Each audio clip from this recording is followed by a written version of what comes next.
Good day, future LPTs. So for today's review video, we will be discussing about classification of educational tests according to mode. Before we start our formal discussion about it, let's try to answer these assessment tests. For question number 1, what type of test is periodical test? Wherein it is taken individually yet simultaneously with the whole class. A. Group test.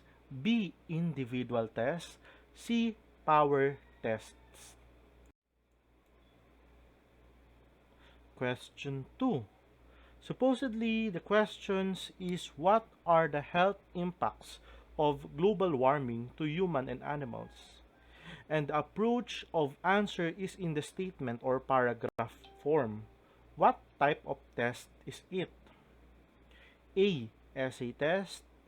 B. Short answer type test. C. Objective test.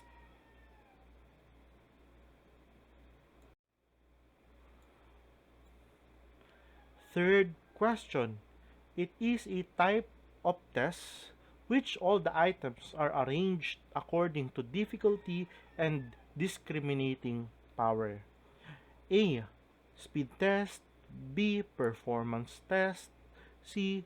Power test.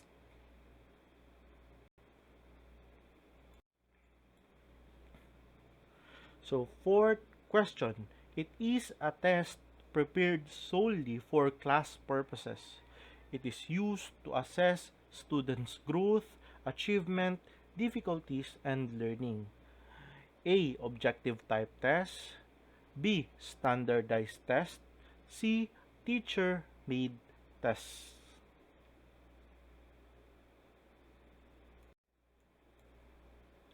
For the last question, the teacher is evaluating the skills of cooking adobo. What type of test is it? A. Standardized test. B. Performance test. C. Objective test. So this is the last question. So the following will be the classification of educational tests according to mode. So first is according to the mode of administration, according to ability of student, according to type of items, according to principle of test construction, and lastly according to nature of tests.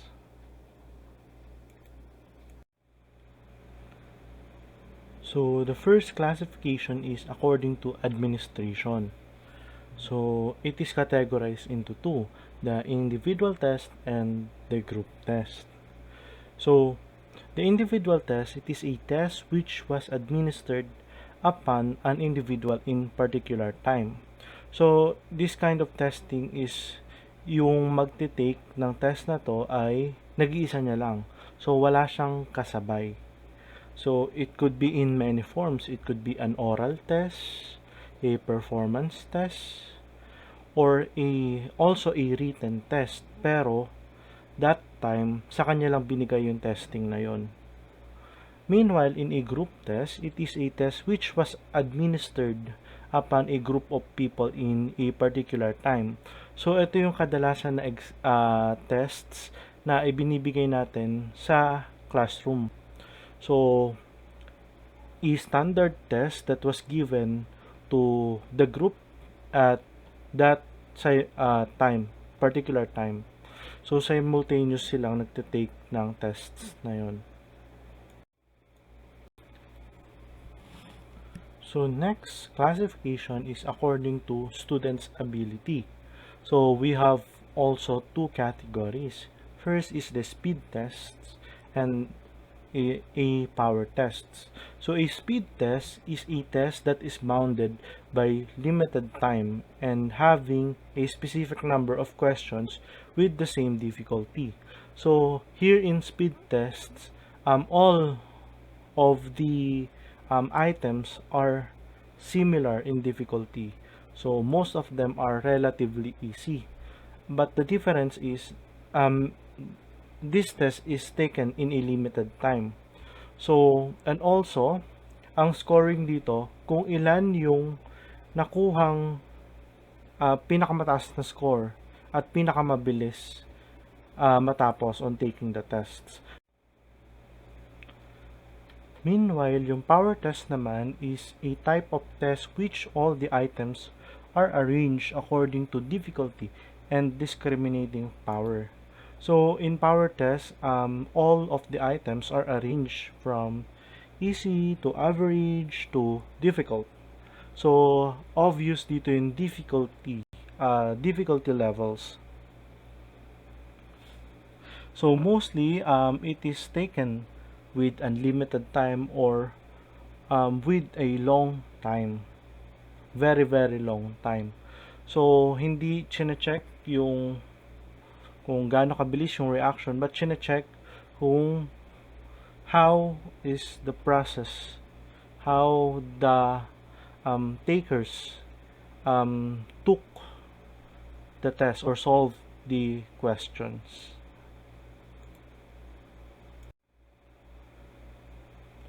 Next mode is according to items involved. So it is categorized into three: the essay, short answer type test, and objective test. So obvious naman tong tatlo na to. So the essay is an open-ended type test wherein most of the answers were subjective, and the answers are differ from one another. Next is a short answer type test. It is a close-ended, almost an essay type test, but the difference is it has a definite answer. So specific yung question and answer in this type test. For example, in a short answer type test, what is measurement? Then the answers are specific on telling what is measurement. Next is the objective type test. So this kind of test has a specific answer, and one specific answer, hindi nagdi-differ yung answer. So mostly ang mga type ng test na to ay identification, multiple choice, match typing, and others na iisa lang yung answer. Mostly ang sagot dito ay symbols, words, or specific phrases or numbers.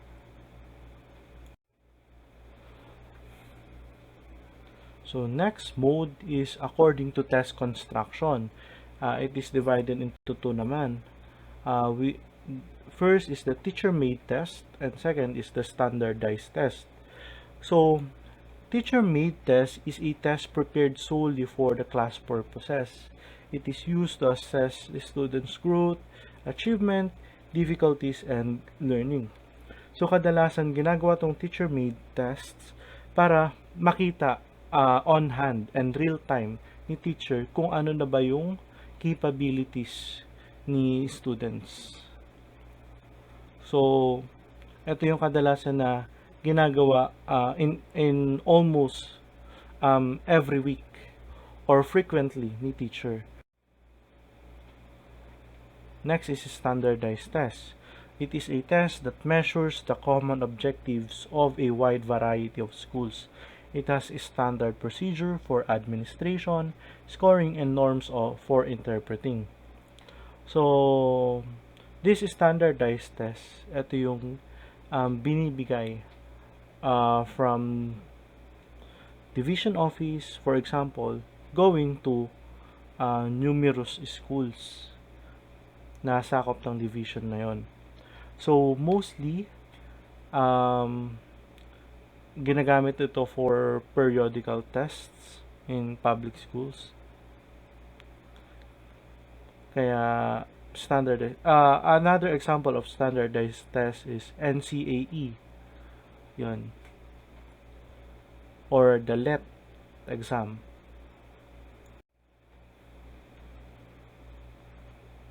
Lastly, is according to nature of tests. So, given naman na itong type of test na to, we have three categories: the oral test, written test, and performance test. So, oral test, it is a type of testing wherein the takers will speak in front of the panel or in front of the teacher, and the teacher will score according to what they say. And next is written test. Ito yung what we call the pencil and paper tests. So it has numerous types: uh, identification, multiple choice, essay, problem solving, matching types, find the missing word. Yan. So, yun yung tinatawag natin written test. It could be in the form of a group or individual. It depends. And lastly, the performance test. So, a type of test that is non-verbal, and skills ay yung tinitignan, and how they do the task, how they accomplish the tasks. That is what we call performance tests. Now, let's try to answer the assessment kanina. So, the periodical test, which were taken simultaneously by the whole class, is a group test. Kahit na sabihin natin, kinuha siya individually. Ang premise kasi dito, kinuha siya ng buong klase. Kaya group test pa rin siya. So, dito naman, short answer type test. Though parang essay yung test at objective yung sagot, hindi siya pwedeng ma-considered as essay kasi hindi naman siya open-ended. Okay. So, specific yung answer niya dito. It's just that it is in the statement or paragraph form. Next, the answer here is power test. Sa power test kasi, diba, discriminate yung level of knowledge. Kaya, divided to into easy, average, and difficult. Kaya siya power test. So, the answer here is teacher-made test. Kasi, pwede to gawin kahit kailan at in any format. Depende kung alin ba yung gustong i-assess ni teacher. Yung difficulties ba, yung strengths ba, kung ano na ba yung natutunan, nag-grow ba yung estudyante, or our students are regressing. Kaya, kinakandak yung teacher-made tests.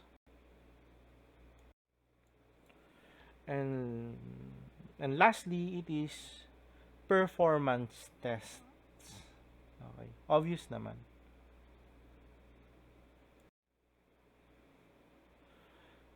So these are the references of this review video.